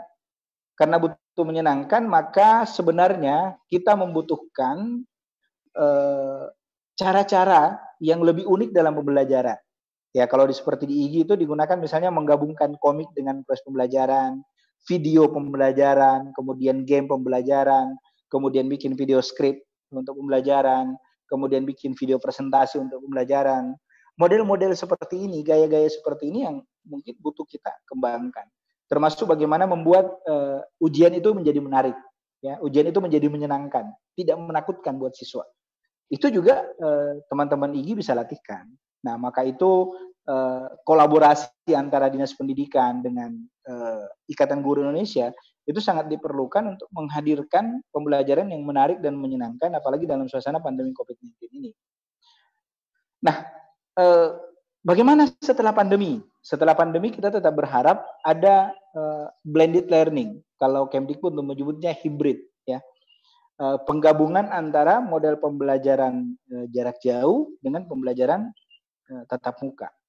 Kenapa ini diperlukan? Untuk mempercepat proses. Jadi misalnya kalau kita harus masuk kelas misalnya, apalagi suruh siswa menyalin di papan tulis, itu butuh waktu yang sangat panjang untuk membuat siswa paham. Tapi kalau misalnya kita sudah menyiapkan semua materinya secara online, siswa sudah membaca, siswa sudah melihat bagaimana kita mengajar, baru kemudian kita masuk kelas. Jauh lebih cepat prosesnya. Pemahaman siswa terhadap semua itu jauh lebih cepat daripada sekedar mengajar seperti apa yang kita lakukan di masa lalu, yang mencatat di papan tulis, sampai-sampai tidak tahu kalau siswanya sudah keluar kelas atau bagaimana karena saking seriusnya menulis. Yang seperti ini tidak terjadi lagi kalau kita menggabungkan antara model pembelajaran jarak jauh di dunia maya dengan model tatap muka ini. Jadi meskipun nanti pandemi sudah berlalu, Januari atau Februari misalnya vaksin sudah ditemukan, pola-pola pembelajaran jarak jauh atau pola-pola pembelajaran online ini jangan ditinggalkan, tetap dijalankan. Sekarang ini IGI sedang mengembangkan dan sudah bisa sebenarnya sekolah-sekolah menggunakan LMS, Learning Management System. itu mengintegrasikan antara guru, orang tua, siswa, kepala sekolah. Sehingga semua terkontrol dengan baik. Kalau Bapak Ibu punya video, itu bisa bikin seperti Ruang Guru punya, seperti Xenius punya. Itu lokalitasnya lebih kuat, lebih kelihatan gitu. Karena apa yang teman-teman guru bikin itu bisa dicantolkan di situ, kemudian bisa jalan. Dan jauh lebih murah lah dibanding misalnya sewa ruang guru dan sebagainya. Ini yang sementara kita kembangkan dan kita bisa bikin pelatihan khusus untuk itu. Diklat manajemen kepala sekolah berbasis LMS. Itu sangat bisa kita lakukan. Dan kalau IG Sulsel mau mempelopori, bisa. Pelatih-pelatihnya sangat bisa kita hadirkan. Nah, ini saya kira sesuatu yang butuh kita kembangkan di masa depan. Tetapi apa yang dilakukan oleh teman-teman IG Takalar dengan rutin membuat pelatihan setiap minggu, itu sesuatu yang amat-amat harus diapresiasi. Tidak semua, jangankan IG kabupaten seperti Takalar ya, organisasi tingkat nasional saja belum tentu bikin seperti ini. Bahkan Kemdikbud itu bikin webinar series itu setiap hari hanya 1 kali, ya. Bandingkan dengan IG yang seluruh kabupaten kota bergerak. Gitu. Jadi apa yang kita jalankan sebenarnya sudah sangat baik. Terkait tadi pertanyaan Pak Sekwil soal organisasi penggerak, ya sebenarnya si IG itu tidak terlalu semangat dengan organisasi penggerak. Biasa saja ini organisasi penggerak. Kenapa? Karena apa yang kita lakukan sebenarnya sudah pergerakan. Jadi apa yang teman-teman IG lakukan itu jauh lebih daripada apa yang diharapkan oleh organisasi penggerak itu. Sudah sangat jauh. Kalau misalnya organisasi penggerak hanya menargetkan misalnya untuk dapat 20 miliar hanya 150 sekolah, itu terlalu kecil buat IG. Sangat kecil. Tapi anggarannya besar, ya. Jadi IG ini sebenarnya ya dengan uang 10% dari 20 miliar itu sebenarnya sudah bisa berbuat sangat banyak untuk meningkatkan kompetensi guru. Makanya kita santai-santai saja. Tadi ada acara yang bersamaan dengan ini di level nasional yang dihadiri para wartawan, itu saya sampaikan. Mereka bertanya, kenapa IG tidak mundur? Ya, saya bilang IG itu mundur atau tidak tergantung pada organisasi lain. Jadi bukan karena Muhammadiyah mundur, kemudian IG mundur. Bukan karena PGRI mundur, kemudian IG mundur. Bukan karena NU mundur, kemudian IG mundur. Bukan. Murni IG mundur atau maju itu karena pertimbangan IG sendiri. Bukan karena ikut-ikutan. Ya. Nah, kita ingin melihat bagaimana proses selanjutnya. Kita belum tanda tangan. Ya. Kalau kita sudah tanda tangan, itu lain ceritanya. Ini kita belum tanda tangan. Sampai 1 jam sebelum tanda tangan, kita masih bisa mundur. Jadi buat apa kita nyatakan mundur sekarang? Karena itu saya juga secara pribadi memang saat ini berstatus nonaktif ya, karena saya PJS-kan ketua umum, saya 2 bulan ini harus konsentrasi untuk mengurus hal lain di luar IG, karena selama 4 tahun 7 bulan totally hampir 100% untuk Ikatan Guru Indonesia. Nah, ini Bapak Ibu teman-teman IG terkait organisasi penggerak ini, kalau ada yang karena ribut-ribut misalnya di luar, kenapa IG tetap maju ya? IG itu sudah biasa dengan seperti ini. Ada uang, tidak ada uang, IG tetap maju, IG tetap jalan. Jadi buat apa kita mundur? Ya, kalau tidak ada uang saja kita mampu menjalankan semua itu, apalagi kalau ada uang, ya kita bisa berbuat lebih banyak lagi. Tetapi saya tekankan ke teman-teman penyelenggara, ke pengurus pusat, bahwa siapapun yang terlibat dalam organisasi penggerak ini harus rela menyumbangkan 50% honornya untuk IG. Kenapa? Karena organisasi penggerak ini menyentuh 1 titik saja, sedikit sekali dari komponen bangsa ini. Kecil sekali. Sehingga 50% honor itu akan digunakan untuk menyentuh daerah-daerah lain yang tidak tersentuh oleh organisasi penggerak. Sehingga semangat sharing and growing together itu tetap ada dan tetap terjaga di kita semua. Jadi bukan karena kemudian ada uang, kemudian hanya dinikmati oleh pelatih saja. Tidak boleh seperti itu. Pelatih oke, silahkan melatih, tetapi 50% dari honor yang mereka terima harus dikembalikan ke Ikatan Guru Indonesia untuk digunakan di daerah-daerah lain yang belum merasakan manfaat dari pelatihan-pelatihan Ikatan Guru Indonesia. Itu sebenarnya tujuannya kenapa saya menyebut itu. Meskipun teman-teman di PP ada juga yang menentang saya karena merasa kenapa harus kita potong gaji honor mereka. Saya bilang bukan dipotong, tapi mereka harus secara sukarela menyumbangkan 50% dari honor mereka. Apakah itu menyalahi aturan? Tidak ada yang salah dari aturan, karena secara administrasi mereka tetap terima 100%. tapi kemudian mereka sumbangkan ke organisasi sebagai keikhlasan mereka mendukung pengembangan organisasi ini dan mendukung pelatihan-pelatihan guru di tempat lain yang tidak tersentuh oleh organisasi penggerak. Kenapa? Karena organisasi penggerak menyentuh sedikit sekali. Bayangkan untuk uang 40 miliar itu hanya 300 sekolah. Sangat kecil. Nah, kalau hanya 300 sekolah yang kita urusi untuk uang sebesar itu, mubazir. Kenapa? Karena tidak ada uang juga kita bisa menyentuh banyak. Nah, kita butuh mengirim guru-guru kita ke Puncak Jaya, kita mengirim guru-guru kita ke Halmahera, kita mengirim pelatih-pelatih kita ke Maluku Barat Daya misalnya. Itu yang kita butuhkan. Sehingga anggaran organisasi penggerak ini berguna untuk banyak orang, bukan hanya berguna untuk daerah sasaran. Di situ sisi pengembangannya di Ikatan Guru Indonesia. Dan saya pertegas, yang tidak mau menyumbangkan pendapatannya 50% untuk IGI tidak usah ikut. Tidak usah ikut di partisipasi dari sini. Artinya dia ikut menjadi pelatih IGI, motivasinya hanya uang. Bukan untuk mengembangkan kompetensi guru, tapi hanya sekedar untuk mendapatkan itu. Meskipun ya lalu-lalu mereka memang melatih guru tidak harus dikasih macam-macam ya. Bahkan ada yang bisa melatih kemana-mana itu tidak diberikan apapun ke mereka. Nah, saya kira seperti itu yang saya sampaikan. Jika ada yang ingin didiskusikan, kita bisa diskusi panjang. Dan kita berharap bahwa apa yang dilakukan oleh teman-teman IGI di Takalar bisa dijalankan juga oleh teman-teman IGI di kabupaten kota yang lain. Ya syukur-syukur kalau 24 kabupaten kota di Sulawesi Selatan misalnya juga mengundang 24 anggota DPR RI di seluruh yang berasal dari Sulawesi Selatan. Karena kita ada 24 anggota DPR RI. Diundang saja satu persatu, hadirkan semuanya. Supaya kita lihat juga yang mana yang bisa bicara, yang mana yang tidak bisa bicara. Yang mana yang bisa menyalurkan aspirasi, yang mana yang tidak bisa. Yang mana yang bisa diharap, yang mana yang tidak bisa diharap. Ya kita kelihatan lah seperti itu. Jadi jangan menjaga jarak sama mereka karena kita butuh mereka dalam menyalurkan aspirasi kita. Itu bukan politik praktis, tapi bagaimana itu bagian dari strategi kita untuk menyampaikan apa yang sesungguhnya menjadi persoalan guru kita secara langsung. Jadi bukan saya sebagai ketua umum kemudian berkoalisi langsung dengan itu, kemudian menjual-jual guru, tidak seperti itu. Tapi teman-teman guru bisa langsung menyampaikan aspirasinya ke yang lain. Saya kira seperti itu. Terima kasih banyak atas kesempatan yang diberikan. Saya mohon maaf jika ada kesalahan atau ucapan yang menyinggung perasaan. Wabillahi taufiq wal hidayah. Wassalamualaikum warahmatullahi wabarakatuh.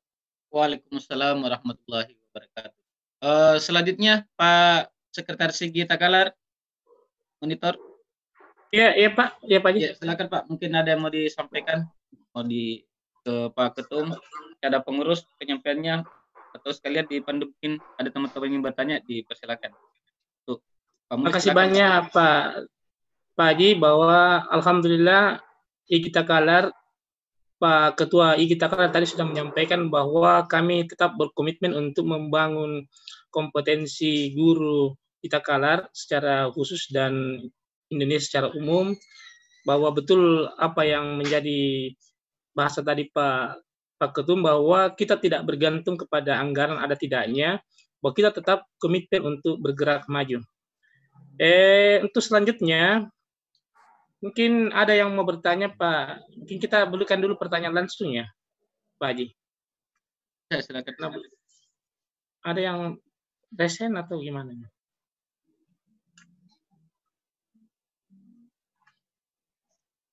Di resen kemudian keluar. Saya kira seperti itu Pak Sekretaris, karena waktu sudah lewat asar ini, sudah jam 4. Ya sudah, mungkin selesai. Ya, kami mungkin sudah bisa di close statement dari Pak Moderator. Baik. Silakan. Ya, saya kira seperti itu ya Pak Mulis, Pak Sekretaris. Ya, silakan Pak Haji, silakan kita close statement saja. Bapak Ibu yang saya hormati, Pak Ketum yang saya hormati, insya Allah teman-teman dari Ikatan Guru Indonesia Kabupaten Takalar ini untuk segera juga bergerak ya, untuk kita rencananya sudah menjadwal untuk setiap pekan untuk melaksanakan webinar. Kami sampaikan kepada teman-teman ini yang ada di room ini bahwasanya kami dari pengurus wilayah Ikatan Guru Indonesia Selatan ini kembali menginisiasi semua kabupaten kota menggerakkan untuk menginisiasi sebuah program kegiatan yang sama dengan kegiatan yang kita lakukan tadi pada Nuanta. Jadi kami sudah koordinasi dengan beberapa kabupaten kota, IG daerah. Jadi ini kalau saya salah sudah yang keempat. Jadi program yang keempat daripada kegiatan yang rutin yang akan kita laksanakan. Ya, jadi ada Pandran Nuanta, Kabupaten Takalar, ada kegiatan program Tanah Doang dari Selayar, kemudian ada gosip di Parepare, di Sopeng juga ada, ya Sopeng juga ada namanya tersendiri untuk kegiatan semacam ini, dan untuk di daerah Sulsel itu ada namanya Lontara. Nah ini kami terus menginisiasi kepada teman-teman IG daerah untuk membuat program yang serupa dengan mengambil nama-nama program sesuai dengan kebijaksanaan lokal sistemnya mereka. Jadi ini Takalar muncul karena program ini muncul karena ini adalah program namanya ini adalah nama yang sudah sering kita dengar, sudah disebutkan dengan Pandran Nuanta, makanya program daripada pelatihannya untuk IG teman-teman Takalar ini itu mengambil nama Pandran Nuanta. Ini sementara kami menunggu juga beberapa menginisiasi teman-teman daerah untuk segera menginisiasi juga program yang serupa. Sudah koordinasi teman-teman dari Palopo, dari Luwu juga ini sementara meramu nama yang cocok untuk dijadikan untuk nama programnya yang akan sama dengan kegiatan ini. Nah, di PW juga di Selatan, teman-teman kami sampaikan kami siap memfasilitasi room-nya, baik itu menggunakan Webex maupun menggunakan Zoom untuk dipakai pada saat kegiatan webinar. Nah, yang terakhir Bapak Ibu bahwasanya acara kita ya. Mungkin kami perkenalkan dulu pengurus Pandran Nuanta. Kalau dari IG Takalar itu diwakili oleh Andi Sahbanur, kemudian dari Dinas Pendidikan langsung oleh Ibu Kabit GTK. Ya. Oh begitu ya? Iya. Oh ya. Jadi ada kepengurusannya sendiri. Jadi IG Takalar kegiatannya lain, dia berdiri dengan berkolaborasi dengan Dinas Pendidikan, Pak Haji. Oh begitu ya? Iya. Siap. Ya. Oke, saya kira seperti itu ya. Ada penjelasan singkat bahasanya Pandran Nuanta ini memang dikoordinasikan oleh IG Takalar tapi kerjasama dengan Dinas Pendidikan dan Olahraga Kabupaten Takalar. Nah, kemudian yang terakhir kami ingin sampaikan bahwasanya kegiatan ini adalah salah satu rangkaian dari kegiatan galang donasi kami untuk teman-teman untuk bencana di Luwu Utara.